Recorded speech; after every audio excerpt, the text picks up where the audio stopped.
Right. Prepare ideas, examples, and key phrases. I think one reason people do not prepare is because they are afraid of sounding fake. But preparation does not make you fake. Preparation makes you clear. That is such a good point. Imagine two people applying for the same job. One person gives random answers and struggles to explain themselves. The other person gives clear answers with examples and confidence. Even if both people have the same skills, the prepared person will usually seem stronger. Exactly, because interviews are not only about what you know, they are about how well you communicate what you know. Mistake number 15 is giving weak answers about your weaknesses. Ah, yes, the famous question, what is your biggest weakness? This question makes so many people uncomfortable. Because they don't know how honest they should be. Some people try to avoid the question completely by saying something like, "I work too hard." Which usually sounds fake. Very fake. A better answer is to mention a real weakness that is not too dangerous for the job and then explain how you are improving it. For example, I used to feel nervous speaking in front of groups, but I've been practicing by giving presentations more often. Perfect. That answer sounds honest, but it also shows growth. So the key is not only talking about the weakness, it's showing that you are doing something about it. Exactly. Employers do not expect perfect people. They want people who are self-aware and willing to improve.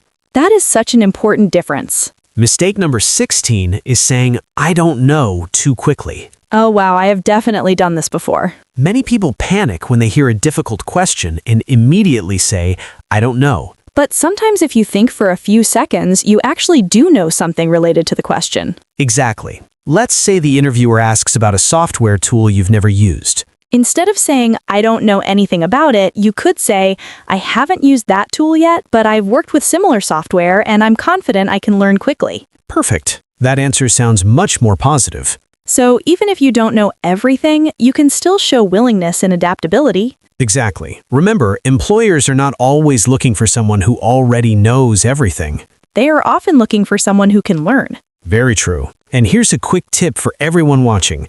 If you get a difficult question, take a breath and pause for a moment before answering. Because your first reaction is not always your best answer. Exactly. Mistake number 17 is forgetting to ask questions at the end of the interview. This is one of the biggest missed opportunities. Because at the end of many interviews, the interviewer asks, "Do you have any questions for us?" And many people say, "No, I think everything is clear." Which sounds polite, but it can make you seem uninterested.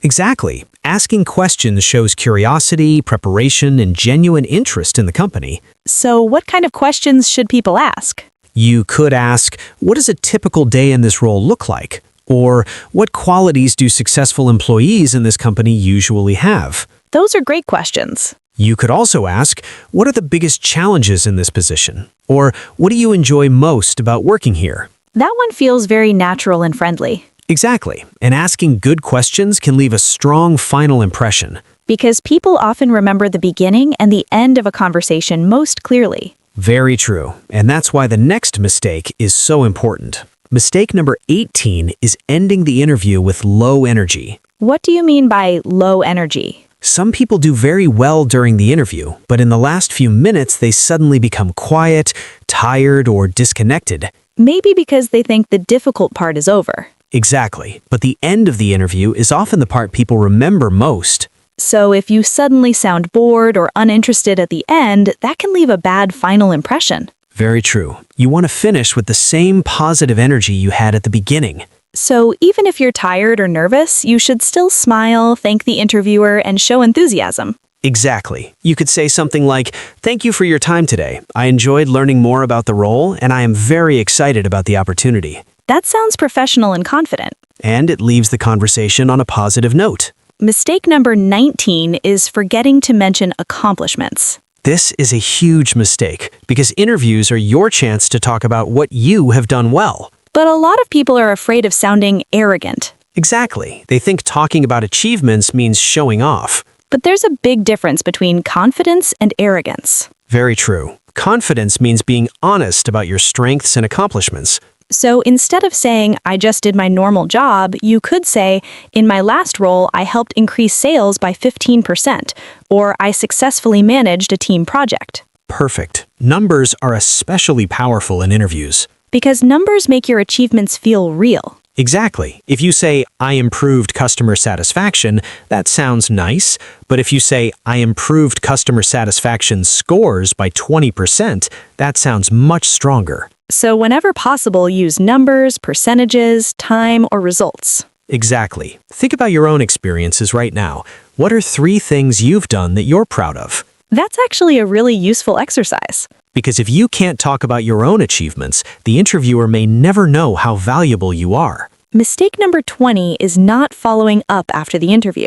A lot of people think the interview ends when they leave the room or close the video call. But actually, there's still one more step. Exactly. Sending a short thank you message after the interview can make a very strong impression. It doesn't need to be long, right? Not at all. Something simple like, thank you for taking the time to speak with me today. I enjoyed learning more about the position and I appreciate the opportunity. That sounds polite and professional. And it reminds the interviewer about you after the conversation ends. I think many people skip this because they assume it doesn't matter. But sometimes small details create big differences. That's true in interviews and in life. Very true. And now that we've covered all 20 mistakes, let's talk about something important. What's that? Most interview mistakes are not caused by bad English. They are caused by nervousness, lack of preparation, and low confidence. That is such a powerful point because many people think, my English is not perfect, so I will fail. But you don't need perfect English to succeed in an interview. You just need clear English, confident English, and professional English. Exactly. If you can answer clearly, stay calm, give examples, and sound positive, you can make a very strong impression.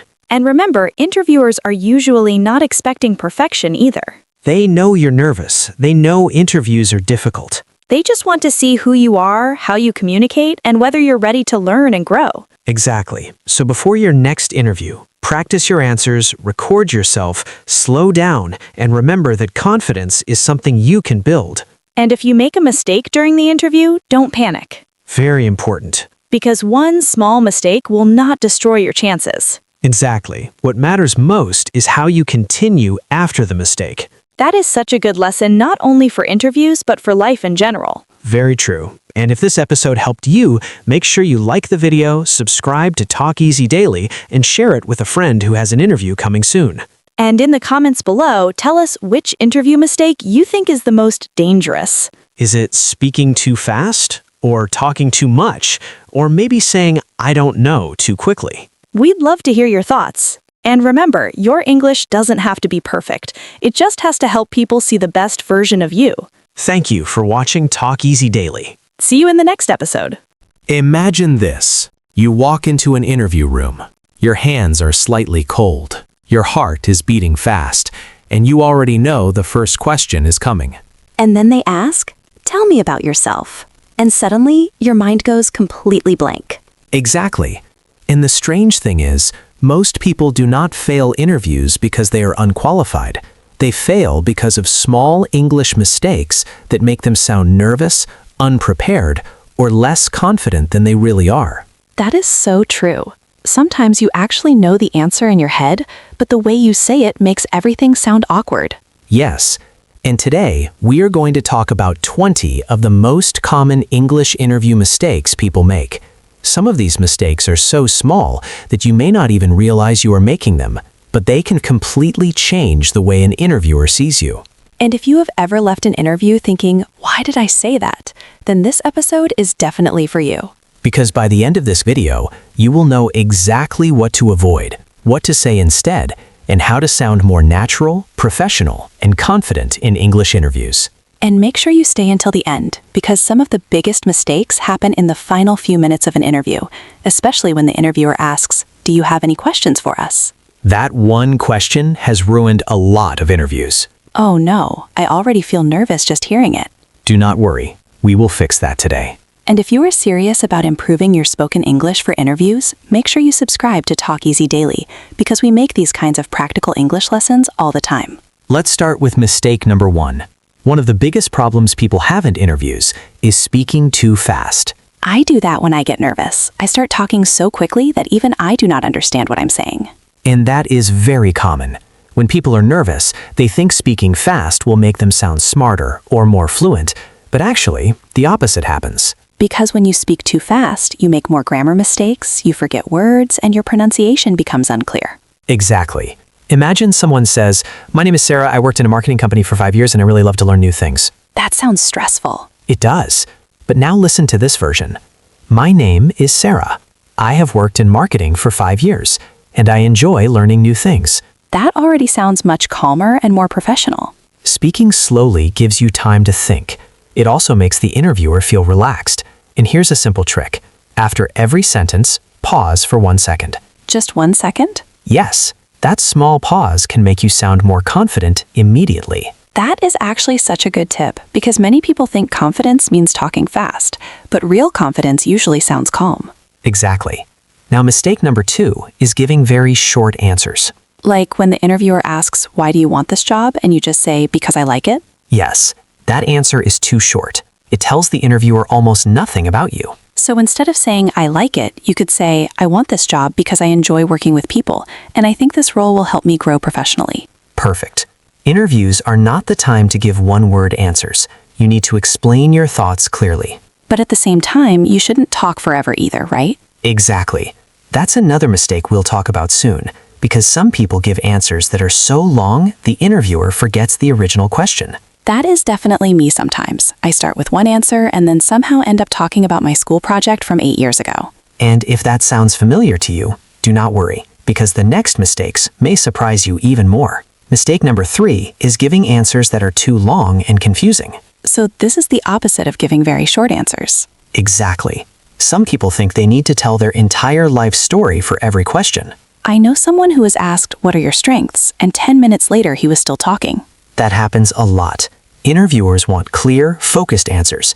If they ask about your strengths, give 1 or 2 strengths, explain them briefly, and give an example. So instead of saying, "Well, I have many strengths, and one time in university I worked on a group project, and then later I had another experience, and also my friends say I am hardworking," You could say, "One of my biggest strengths is communication.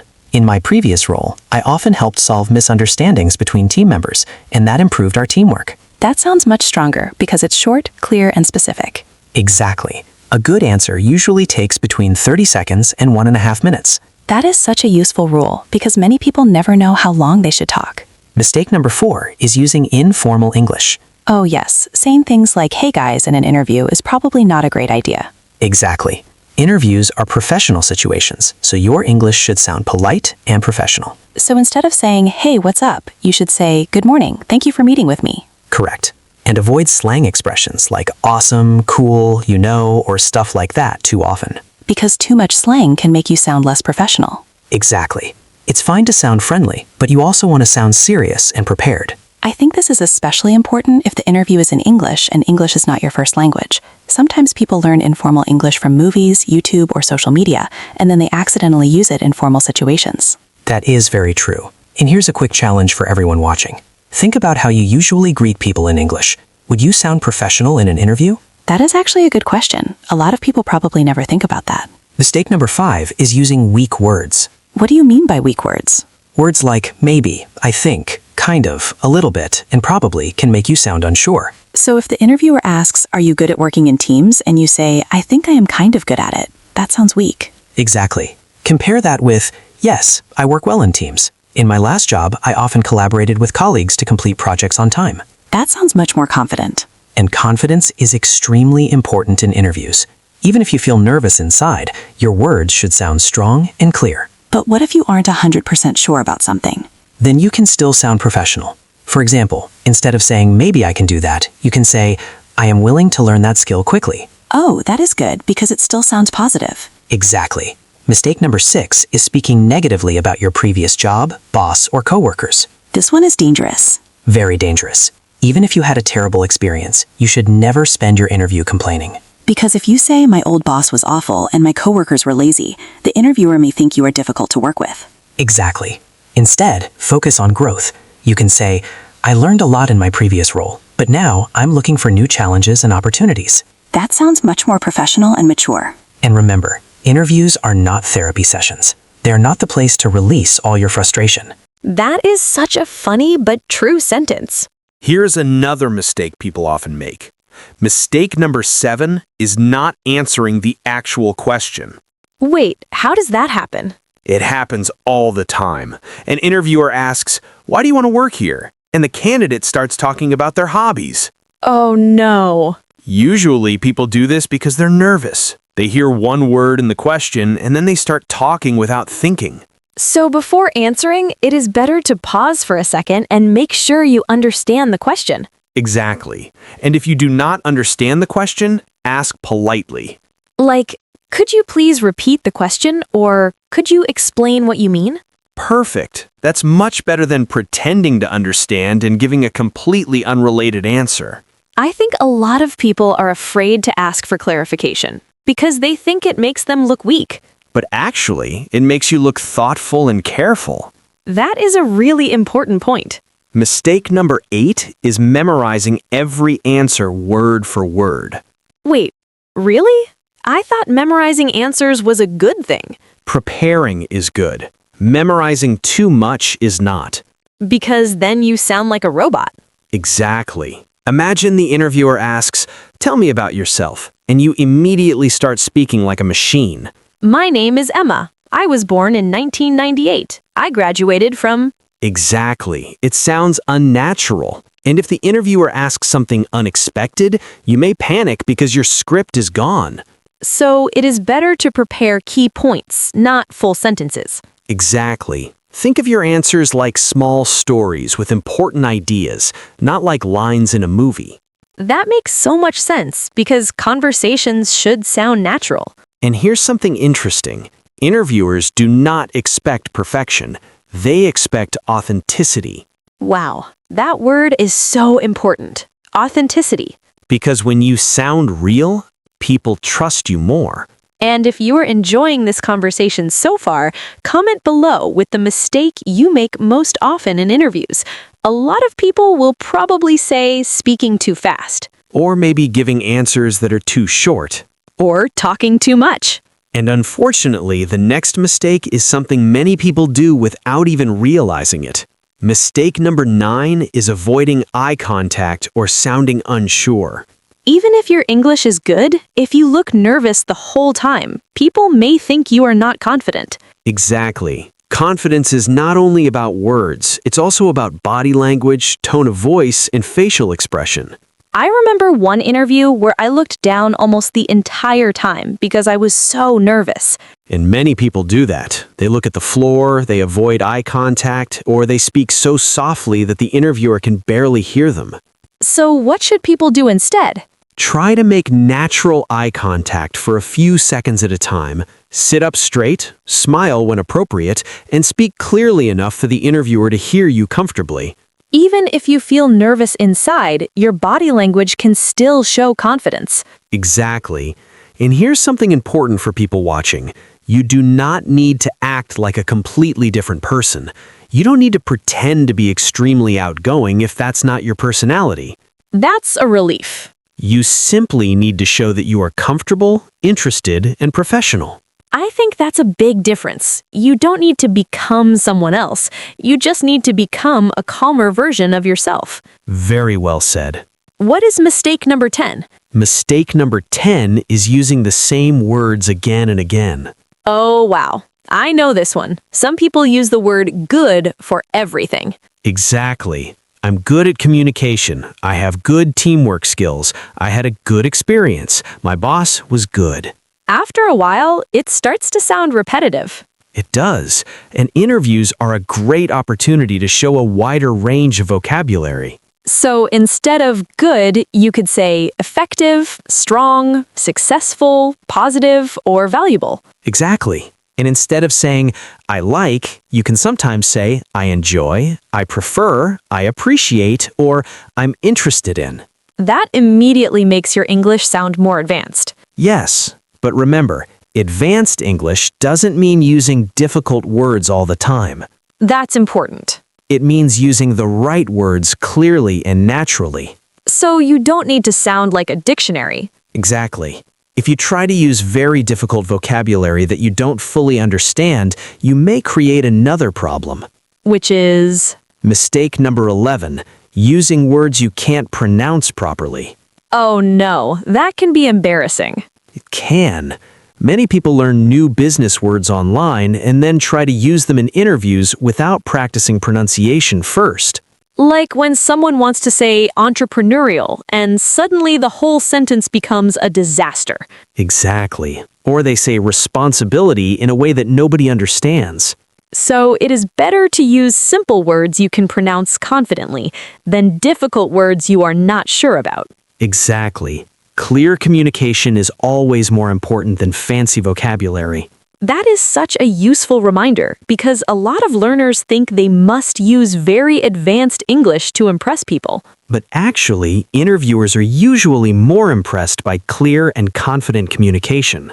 Mistake number 12 is probably something a lot of people do when they are nervous. Yes, it's using filler words too much.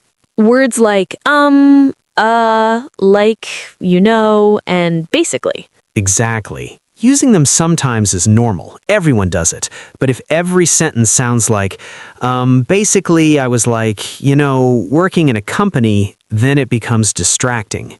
I once recorded myself answering interview questions, and I was shocked by how many times I said, That's actually a great exercise. Recording yourself is one of the best ways to improve. because you hear your mistakes more clearly. Exactly. And here's a quick tip. When you need time to think, don't say just pause. Silence is actually better? Yes, a short pause sounds much more confident than lots of filler words. That is such a powerful trick. And mistake number 13 is forgetting to give examples. So instead of only saying, I am hardworking, you should prove it with an example. Exactly. Anyone can say, I'm organized, I'm a team player, or I'm responsible. But those are just words. Exactly. What makes your answer strong is the example that follows. So instead of saying, I'm a good problem solver, you could say, in my previous job, we had a problem with delayed deliveries, so I created a simple tracking system that improved communication with customers.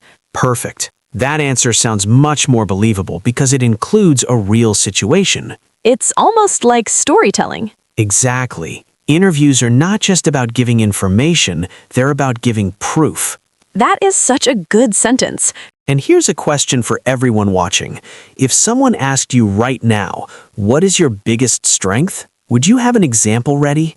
Most people probably wouldn't. Which is why preparation matters so much. And speaking of preparation, the next mistake is one that can destroy confidence before the interview even starts. Mistake number 14 is not preparing for common interview questions. This sounds obvious, but a lot of people still don't prepare enough. Exactly. They think, I'll just go there and answer naturally. And then the interviewer asks, what are your strengths? And suddenly they can't think of anything. Or the interviewer says, tell me about a challenge you faced, and they have no example ready. That must feel terrible. It does. And the worst part is that these questions are not surprising. Most interviews ask similar things. Questions like, tell me about yourself, why do you want this job, what are your strengths and weaknesses, and where do you see yourself in 5 years? Exactly. These are very common questions, which means you should absolutely prepare for them before the interview. But again, not memorize every word.